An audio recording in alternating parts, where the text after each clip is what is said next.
tuning in to the online broadcast network, AFTERBUZZ TV. Over 20 million weekly downloads in over 150 countries, and your number one source for after-show entertainment.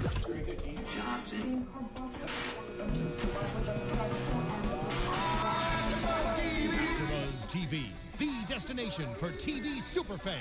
Producing after shows for over 300 of your favorite TV shows, interviewing celebrities and showrunners, and bringing you behind-the-scenes exclusives. All thanks to E! Entertainment's Maria Menounos, producer Kevin Undergaro, and internet leader Akamai. Now, let the buzz begin! I just love this song so much. These violins coming in, so good. Hey there, AfterBuzzers, and welcome to another Black Sails after show. Tonight we're talking season 3, episode 8, also known as XXVI or 26. And we've got 2 episodes left, you guys, so things are getting freaking intense. I'm Lauren Salaun, and you can find me all over the internet at Lauren Salaun. That's Lauren Salaun. And you guys, I'm flying solo tonight. My girls could not make it, but don't worry, I got you. And if you are in the chat, let's talk this whole time, because I want to know what you guys thought of the episode, because I thought it was intense. Last week, if you tuned in, we all kind of felt like there was a lot of talking, but I think the talking was very strategic and very exciting in itself. So it wasn't too boring, even though there wasn't a ton of action. And I think we got some really good action this episode. So before I dive into all my thoughts about it, I want to tell you guys about a new show that some of our AfterBuzz peeps are launching tonight. All right, so some of you guys out there probably like learning about like celeb behind the scenes stuff, you know. So if you're curious about what it would be like to be a celebrity's boyfriend or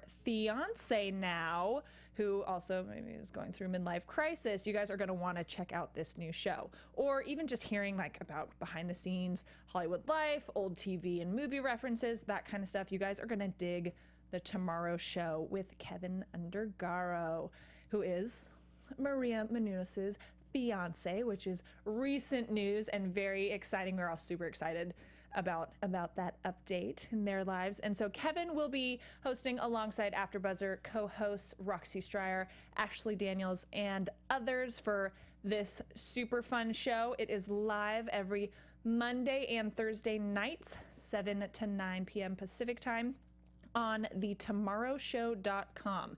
You can also subscribe and download for free on iTunes. So go to thetomorrowshow.com for more info and check it out, you guys. All right, let's dive into our Black Sails episode. All right, Silver Hawkins, I see you in the chat. I think it was a great episode too, for sure. So we start out with Flint and Vane and Anne.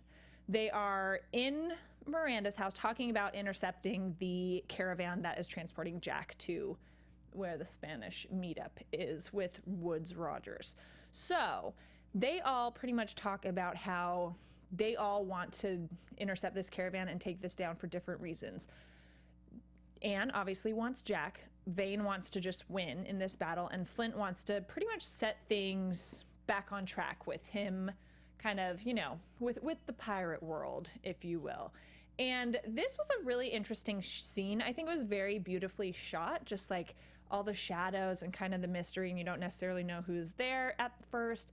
But also because it really touched on kind of the differences with class and wealth. So as we know, Flint used to be, you know, in government on the other side of things, not always a pirate. So he's used to that life. So we see Vane going around and kind of looking at things in the house, the harpsichord and just all these things that you would have or you would come in contact with if you had any money or you knew people with money, which Vane very much did not. That was not his life. So, you know, he's seeing all these things, and a lot of it was pretty new to Vane, you know, obviously because they didn't have pictures, TV, things like that to hear about what these things are. So you would learn about them by actually seeing them in person.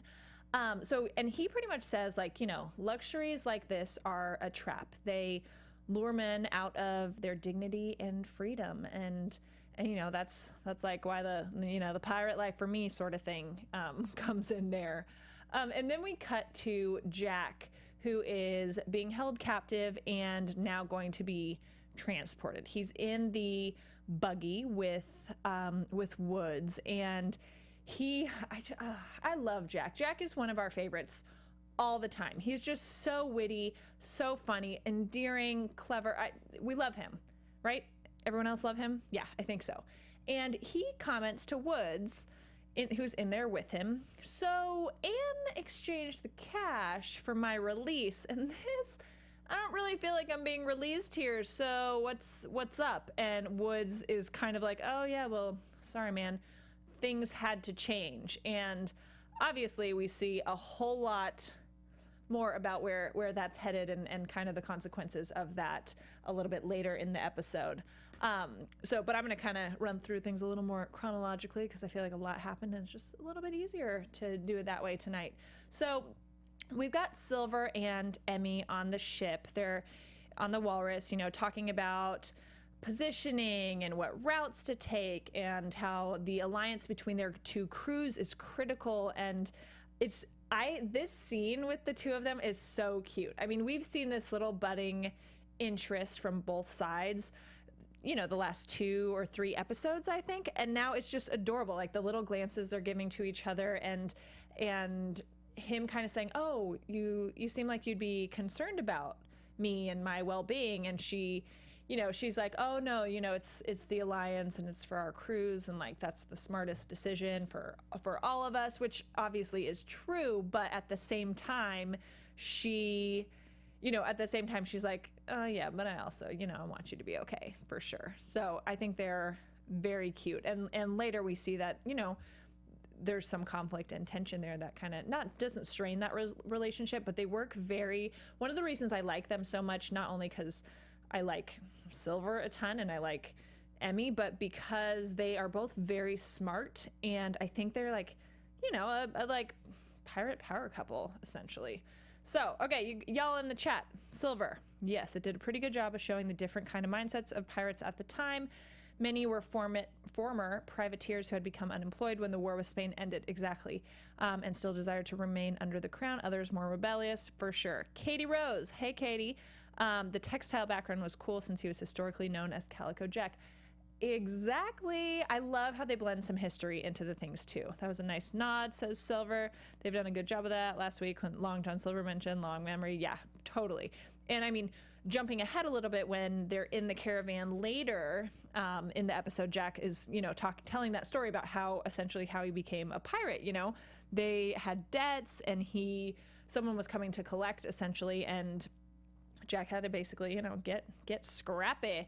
And yes, relating to history, the rise in piracy in the Caribbean was a result of the crash in wages of the working class people. And, the rich got a lot richer, but everyone else kind of suffered from that. And so Jack's story, Vane's story, those are very normal stories, life of labor and like turning it around, and really just having like going to the tavern or the whorehouse as like the highlights of your day pretty much. So that's what turned men to piracy. So totally makes sense. Oh yeah, Silver, that moment, like that scene was nuts. I'm not sure, I think you were watching with us last week, but that scene last week, holy freaking cow, dude. I love Silver, and he's taken this transition into being kind of this darkness is in him now. And in the beginning of the season, I think it was a little depressing because we love Silver, and to see him suffering so much and to see him so down about things was tough because you didn't want to see him hurting and looking so tired and worn out and hopeless and all that stuff. But last week, oh my goodness, he walks in there to all these pirates that used to like be on their side, or no, people that don't know him. It was only Dufresne who knew him, and Dufresne and his Weasley little jackassy mouth says crap, and Dude, Silver's speech and brain stomping, nuts. And oh gosh, it was just intense. Like that's the sort of speech in that moment that, like, you know, that's a legendary story that those pirates would be, you know, telling over and over and over again, like how Long John Silver kind of, you know, stormed in there and smashed Dufresne's head. Ugh. And it was super gnarly too. Anyway, back to this week. Okay, so we've got, you know, they're talking, so back to Silver and Maddie. The lines between their crews, very important, and we have a conflict between the Maroons, so Maddie's people, and, you know, Flint and Silver's people. And Mr. Dobbs has, you know, there was some violence, some men were killed, and Mr. Dobbs takes the one who was kind of the instigator, and they're like, okay, well, we need to kill him, you know, we need to do this. He's the one who started this conflict, all this stuff, and they beat the crap out of him. You know, he looks awful, and I forget what his name was, but yeah, he looks awful, and that kind of continues throughout the episode of, you know, what are we gonna do with this situation? You know, we can't say what happened because that's going to divide the two crews, and we're already, so, you know, these men were former slaves, like we're already, things are very delicate as it is, and they've only been working together for what, like a week, 2 weeks, so it's not like they're like this whole, oh, we're all on the same team, like things are great. Like, no, we keep seeing conflicts and tension and issues coming up between these two crews, and this sort of thing would not have gone over well at all. And Emmy, I really like Emmy. You know, she says later, you know, they're Silver's concerned that the story is going to get out, and he obviously is, you know, he very much values making sure all his men are behind him and trust him and all that, and he's done a great job of getting into that place, but now things are just kind of messy right now. So he wants to address the crew with Emmy and kind of talk about what's going on, and she walks over and cuts him free, her man free, and Silver's like, hold it, girl, until we know what he's gonna say to everybody and we tell him exactly what he can say, he can't leave this room. And she's like, the connection she has with her people was so cool. I mean, this moment is, she has to swallow so much of her pride in that moment, but it was very powerful. You know, she says, he's going to tell people that he acted insubordinately to me, you know, and that he had to get punished for it. And I felt like this was so, and I think we actually talked about this before, but I felt like this was very Khaleesi of her. If anyone else, you guys in the chat, what did you think? Does it make you like think a little Khaleesi from Game of Thrones? Anybody? No? Just how she's, you know, it's not like she's brainwashed her people, but her people, especially with Khaleesi having been, you know, all Khaleesi's people are former slaves as well, and just that kind of loyalty they have to their leader, who, you know, both of which are women, of course, but that loyalty they have toward these women and how well they each know their people. I thought it was a very cool moment, but very powerful in her lack of action and in her restraint, I thought, for sure. And later on, she says, when she's talking with Silver, you know, I'm fighting the urge, not Khaleesi per se, just that she was being a leader. Yeah, I think she was being a leader. I don't think, I mean, you know, it just reminded me of that a lot. Yeah, for sure, bigger picture. You know, she's saying, like, all I want to do is, like, enact revenge, essentially, and, like, see more blood spilled, but I'm going to fight that urge in me to make sure things go smoothly. Yes, exactly, for the bigger picture. And then basically Silver ends up okaying the beat down of Dobbs, sorry, autocorrect up in my notes. They don't kill him, but it's like an eye for an eye type thing, which I feel like Dobbs is the one who's most likely going to spill the beans on that situation and kind of cause trouble, you know, because he's going to be all pissed about that, and not to mention pissed, but like he got the crap beat out of him. But so I don't know how I almost wonder if we're kind of going to see that like bite them in the butt a little bit, but we shall see. So going back, let's talk now a little bit about back to the caravan. I kind of jumped ahead there with the Emmy and Silver situation. So we've got Max. So we've been talking for a few weeks about how this season has not had very much sex. Like, there's been allusions to sex, but not much sex going down. And we finally got some sex in this episode, you guys.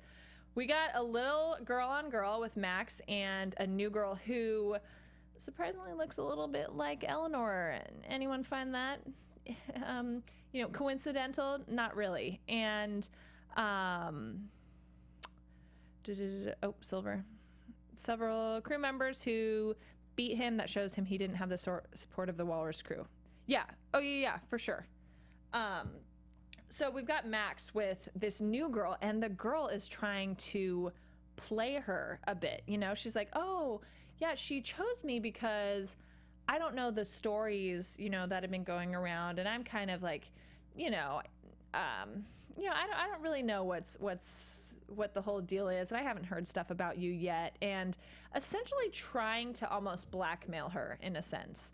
And Max nips that in the bud, like, immediately. She's pretty much like, you quiet that down or I will end you, pretty much. This girl's new to town, and yeah, she might not know the stories, but then she also doesn't know the stories and doesn't know who the heck Max is, which is kind of a theme in this episode, with later all of Woods' men not knowing who Max or Eleanor are in, the grand scheme of NASA. So very, very interesting. But yeah, there was our little sex scene for you. Looks like Max had a good time. Max seems to have a type. Yes, for sure. Oh, right. Yeah, I thought that was totally her leaving. And I almost thought, I don't think it happened. I don't think they crossed paths in any way, right? No.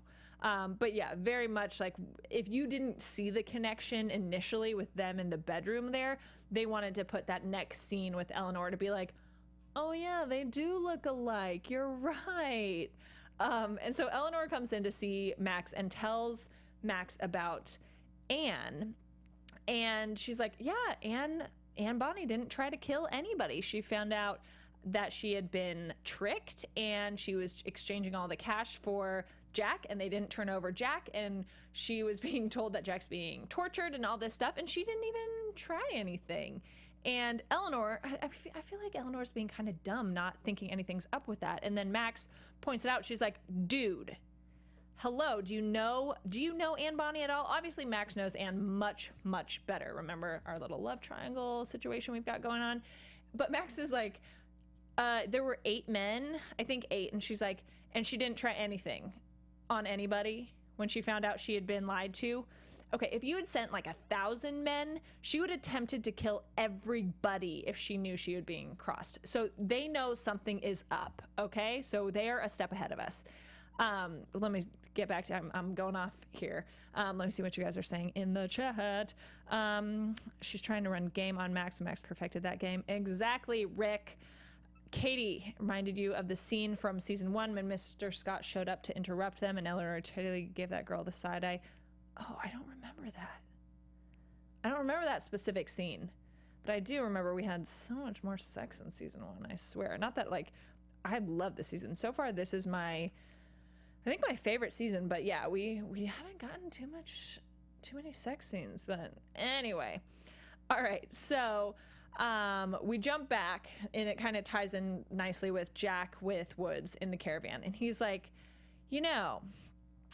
I know you think you're all like smart with what you're doing here, and you kind of turned the tables and switched things up, but Anne's gonna try to screw this plan up for you somehow if she knows she's been crossed. So you may not be as smart as you think. And then we learn that Woods told several people different routes. So this is like, I feel like this reminds me so much, anytime you don't want something to get spoiled, like, put out a bunch of different lies about it, and you're just going to create confusion. So Woods was smart with that tactic, you know, because I feel like he and Jack even says this later, they are like tit for tat, you know, going back and forth and kind of one-upping each other to a certain extent, and both very smart men. And at that point, Jack's like, oh, you silly man, Anne's going to do something to mess this up. And he's like, oh, you silly man, we put out several wrong routes, so nice try. We'll see if she guesses right, sort of thing.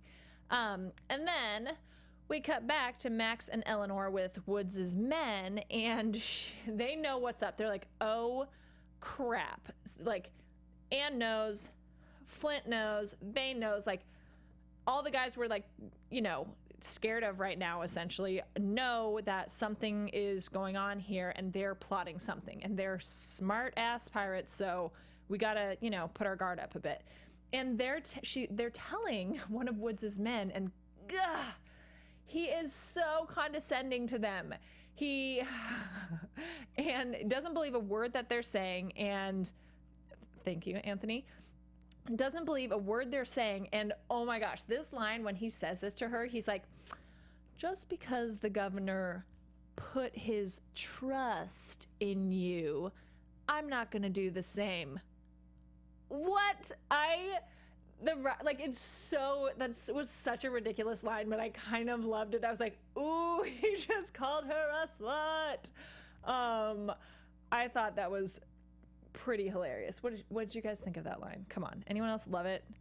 And I mean, he like is dissing Eleanor, which, you know, not cool. Don't be a dick like that. But at the same time, like, he does not know that they are gonna get screwed so bad, you know, and that they need to be listening. Like, the thing with Woods is this kind of situation, like sleeping with Eleanor, kind of shoots himself in the foot, because now his men aren't listening to her or Max when they know Nassau so well. And that was the whole point, and the whole reason why Eleanor's in the inner circle anyway, is because she knows the area and that she can give them insider info. And now she's giving them it, and they're not listening because they're like, oh, you're just his like piece on the side. He just has a crush on you, and you guys sleep together. So there you go.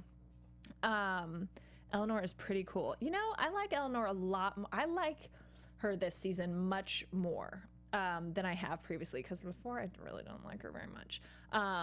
He's not really Woods' man. He's Royal Navy. Yeah. Oh, Silver Hawkins in the chat. Oh, I'm not irritated. I sound like I'm irritated. You are so, you know everything. I love it. I love it. Keep all the facts coming. And yeah, so anyway, we're moving on. And so in the background of that scene, kind of when they're talking to the Royal Navy, so I mean, they're all on the same side, but when they're talking to the Royal Navy, we hear more coughing in the background. So we know that, and this came up last episode, I believe it was last episode, you know, the men they're falling to, you know, the local sickness. They're coming to an area where they've never been and getting exposed to germs that they've never seen. And just like happened way back when, like, guys are dying from this stuff. And so that's a very serious threat, you know. And Max even brings this up, that the governor's caravan issue, and like Anne and Matt, or Anne and Vane and those guys knowing kind of not knowing where it is, but having some sort of plan, that's a problem. First problem.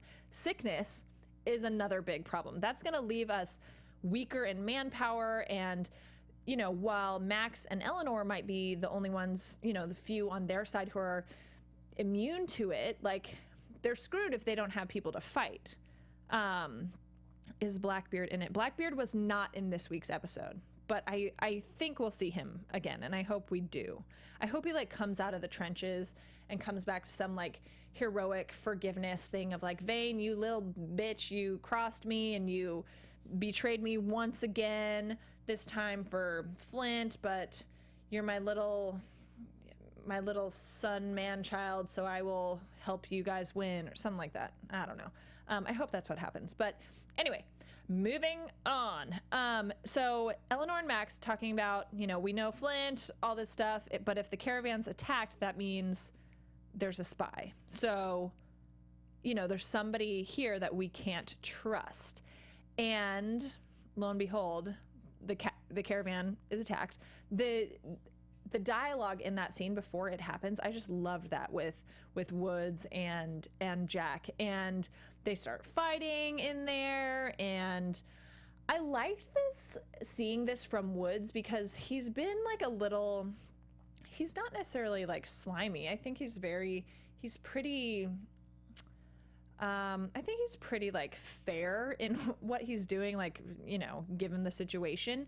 But I liked seeing, obviously we see his scars. We know he's been through some like physical stuff, and I'm sure like fought some gnarly fights, but I liked seeing some of that, even though it was like directed at Jack, who I love.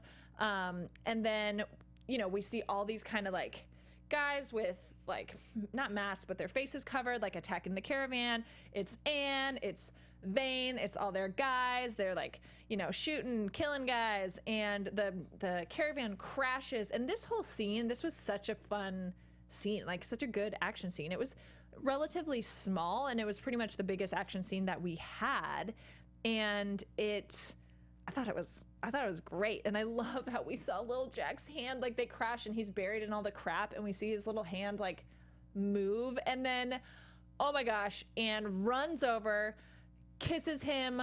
He's like, that hurt. Of course, he like has some like silly little comment to say, but I just thought that was so freaking precious, you guys. I thought it was adorable. Like, we know they love each other so much, and I think a lot of the time we see that love as like a friendly or like brotherly, sisterly, not to like make it weird, but like more of like a partnership type of love. And I think we saw that like more romantic and like, they're each other's soulmates sort of love in this episode. And I just really, really liked it. And oh, hold on, you guys are chatting a lot. I love it. Silver, yeah, think Blackbeard will come back. Maybe he'll refit the Spanish man of war into the Queen Anne's Revenge. Oh, Glennie. Oh, hey, Glennie. Blackbeard will go after Eleanor, I think. Yeah, because he wants to protect little baby Vane. Anthony, he must go all badass with the tails of his beard on fire and then kill everybody. Hopefully, that's how it happens.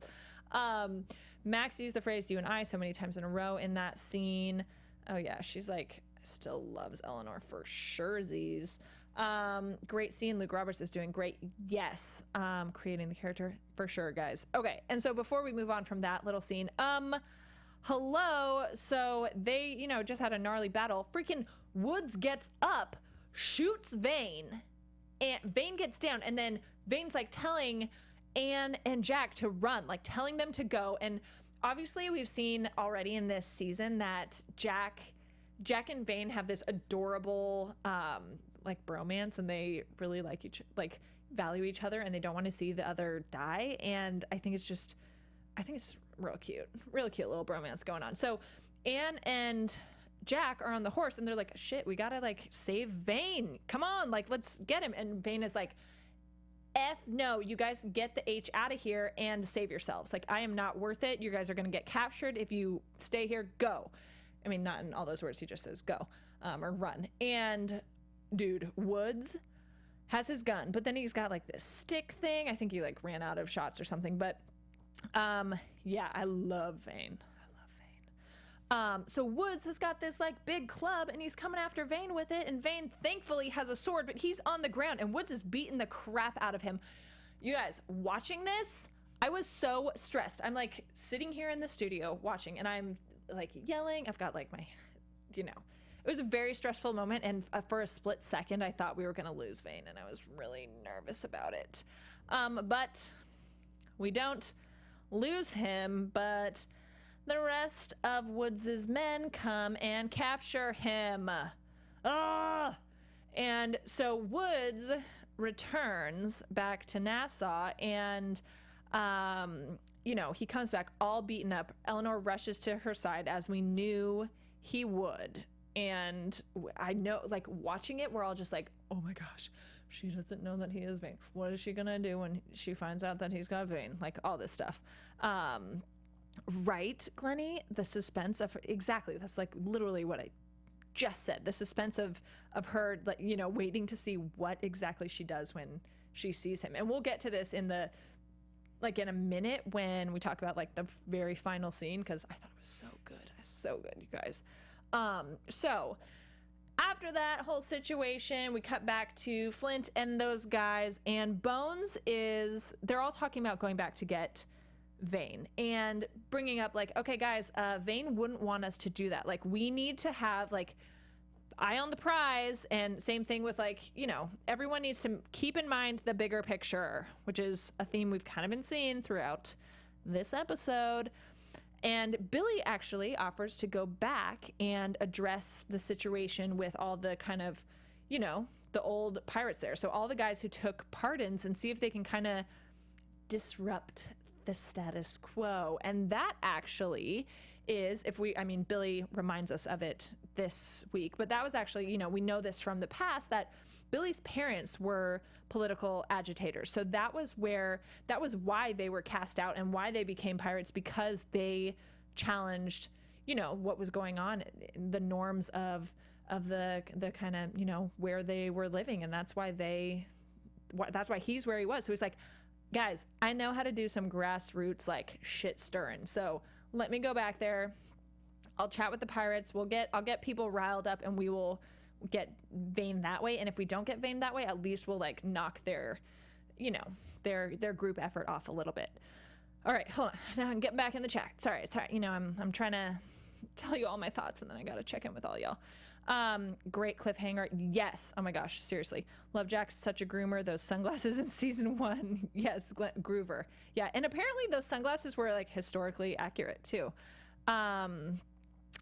Okay. Katie, I don't think Eleanor's going to be nearly as attracted to Woods now that he's hobbling around. Scars are hot, but all beat up. Maybe not. I don't know. He like got in a gnarly fight and like is a badass. You know, well, maybe. Silver, I think he'll be up and about the next episode. Yeah. Besides, Woods Rogers isn't one to lie around. The Spanish shot him in the face and it didn't stop him. Exactly. Even though he's kind of like, I think he's kind of a bitch. He, excuse my language. I think he's like a lot tougher than we know. And I think we saw that side tonight, or I watched it tonight, Saturday. Can't tell what side Billy is on. That's funny that you say that, because obviously a few weeks ago we saw him being like, let's just let Flint die. I'm okay with it. Screw him. You know, remember how he like totally turned on me a while back? And now he's like, I think he's all about like his pirate boys. I don't know. I don't think he's going to pull anything. Okay. Oh, really? Silver, which is a means for survival. Okay. So let's talk about this closing scene with Woods and Eleanor. You guys, he talks about how he's been hesitant to have her as a partner. You know, he thinks she'll be pulled back into her old ways, if you will, of being like, you know, on the side of the pirates, essentially. Like this, you know, she hasn't been on the right side of the law for that long, even though she thinks she's all like high and mighty.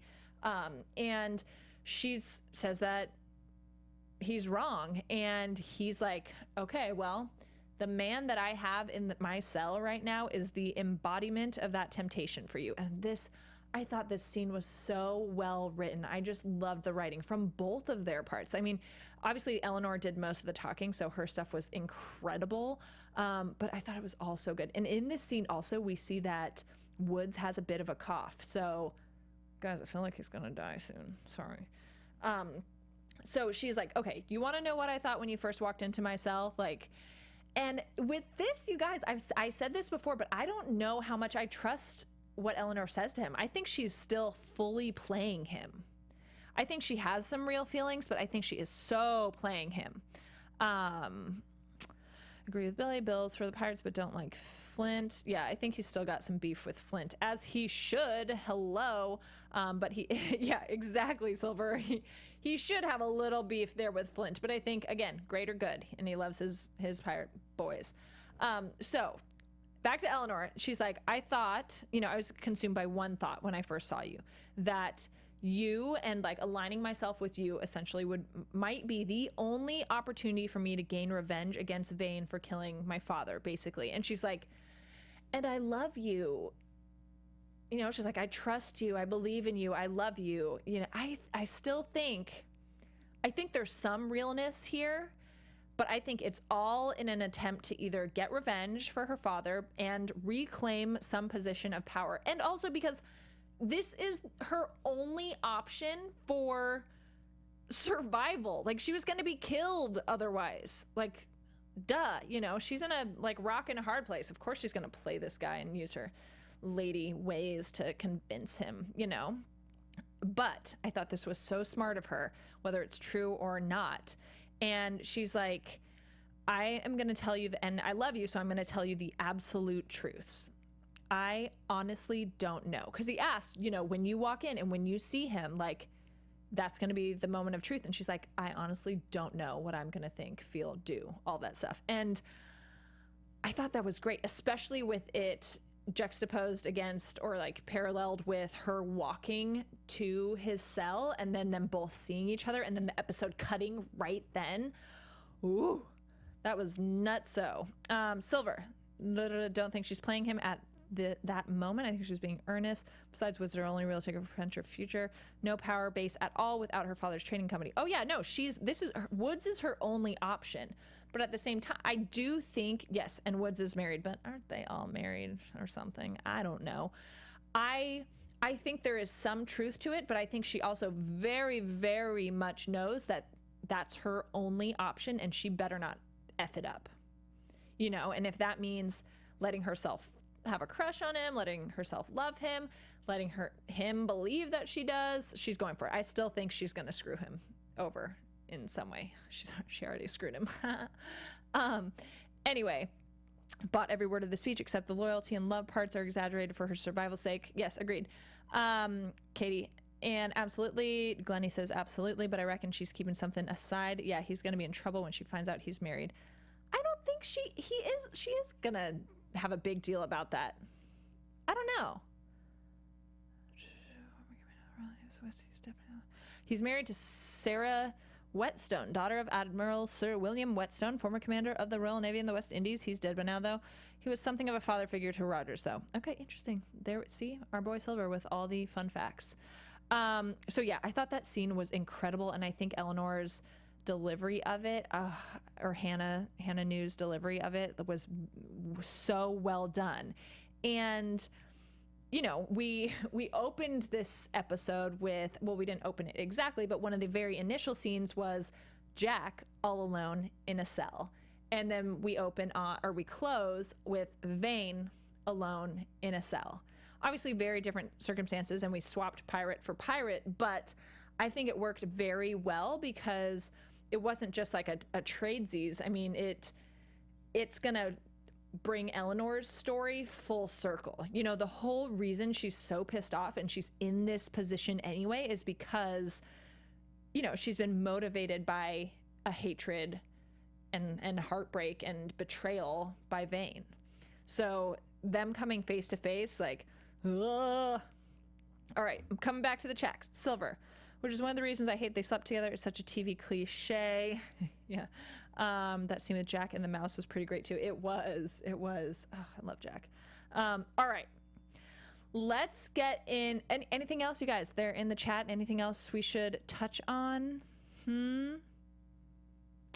I don't think so. I think we kind of hit it all, and we've been talking for a while. I've been talking for a while, and all you guys in the chat have been talking to me for a while. All right, so let's do some predictions, huh? Woo, yeah, prediction music, dance party by myself. I hope everyone else who's watching is dancing a little bit. Okay, so in next week's teaser, we see Eleanor telling them that, you know, you can't let Flint call the shots of the battle. You know, he's a smart fighter, and he is. And we also learn that we've got a week until the Spanish come. So things are just continuously ramping up. As far as my predictions go, I mean, I kind of already mentioned one. I think that I got very nervous that we were going to lose Vane. I don't think we're going to lose Vane. I don't think Vane's dying. He can't. It would break my heart. I think that Blackbeard is going to come in, if not, so we've got 2 episodes left, 10 episodes. Tonight was, or this weekend was 8. So we've got 9 and 10 to go.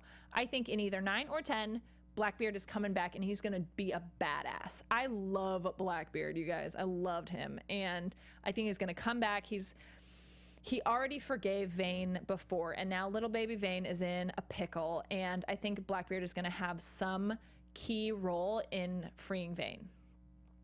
I think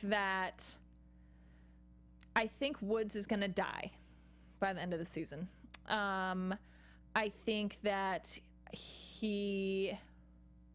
I think he potentially could be near death, like with his sickness, and then gets killed somehow. I don't know. Yeah, for sure, Silver. The sickness is going to ravage his expedition completely. I think that Billy is going to have some success with kind of getting some dissenting pirates to join their group.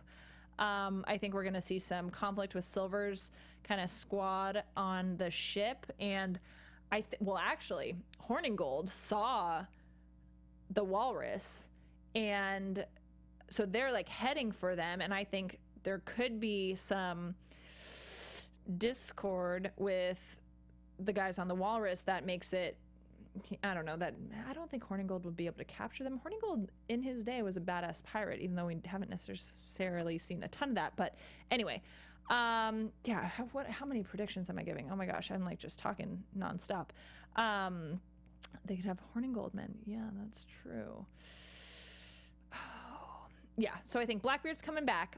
I think Woods is going to die. I think the illness is going to put them in a pickle, like Max and Eleanor were talking about. And I don't know, who do we think the spy is? Do we know that? No, I don't know. Anyway, yeah, I think Anne or Jack might die. When the girls were here with me, we talked about that, and I don't know which one I think is going to die, but I think one of them is, and it's going to be so sad. I just have this bad feeling, and for character purposes, like, I think it could happen. Tease Jack maybe dying for a while, so they might bait and switch, exactly, and kill her instead. I think so, you guys. Okay, I'm getting stressed now just thinking about somebody dying. Guys, if Vane had died tonight, which I don't think he really, deep down, I didn't think he was going to, but I probably would have cried. Anyway, I think that just about does it for this Featherstone. Oh, yes. So the spy is Featherstone. Okay, I think that just about does it, you guys. Thank you so much for tuning in the chat with me. Let me just real quick give all y'all a shout out again. Rick Chen, Silver Hawkins, Katie Rose, Anthony Jackson, Glennie Bows, sorry. If there's anybody I missed, I don't think there is. Thanks for tuning in. I mean, you guys tune in all the time, so we really appreciate it, but I especially appreciate it tonight because I'm flying solo and I can only talk to myself so much, and I can do that, a lot, but it's nice to have you guys to talk to. Yeah, Featherstone is prostitute. You're right, Silver. Anyway, I'm getting distracted.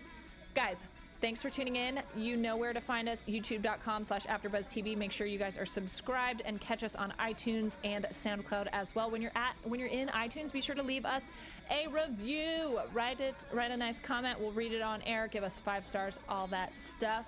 And you guys follow me all over the internet at Lauren Salaun, LaurenSalaun. I do a lot of Instagramming, Snapchatting, and tweeting, and we'll all be here next week and excited to chat more with you about more Black Sails and more pirate business. Thanks for watching, and hope you guys all have a really great night. All right, bye. From executive producers Maria Menounos, Kevin Undergaro, Phil Svitek, and the entire AfterBuzz TV staff, we would like to thank you for listening to the AfterBuzz TV network. To watch or listen to other after shows and post comments or questions, be sure to visit AfterBuzzTV.com. I'm Sir Richard Wentworth, and this has been a presentation of AfterBuzz TV. Buzz you later. The views expressed herein are those of the hosts only and do not necessarily reflect the views of AfterBuzz TV or its owners or principals.